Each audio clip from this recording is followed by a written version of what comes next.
हे बघ, ती दीपाली तिकडे काय बोलली माहिती आहे ना लावणीबद्दल? हे मी ऐकून नाही घेणार. माझा डोका फिरला तर मी पण लायकी काढू शकते. मी नाही बघणार ती कोण आहे आणि कोण नाही ते. हिने काय केले इथे यायला? मी किती मेहनत केले माहिती आहे का? किती कष्ट केले, घाम गाळले. ते मला नाही कळलं की तो तुझा टी शर्ट आहे की काय आहे, सो तू मला सांगू नकोस. अगो सॉरी हा, मी मगाशी तुझ्या अंगावर धावत आली. मी असं पुन्हा नाही करणार हा. सॉरी हा, मला माफ करा. माझा भाऊ आहेस ना तू.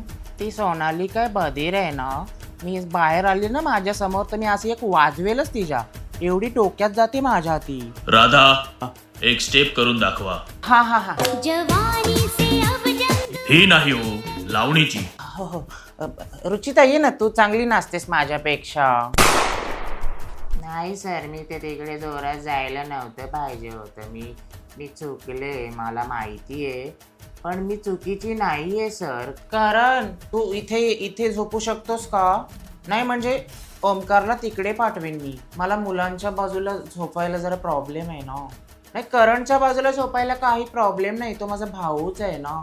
घरची खूप आठवणी येते ग. कधी हे 100 दिवस जातील निघून काय माहीत ना.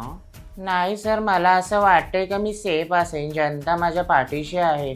त्याच जनतेने मला इथे आणले. मला तर कंटाळा आलाय खूप. या महिन्यात नाशिकला माझा शो होता. आता मस्त स्टेजवरती असते आणि मग अशी करत पोरांना नाचवलं असतं मी. मग उगीच नाही मी फेमस आहे एवढा. हे काय सांगतायत मला, यांची लायकी आहे का?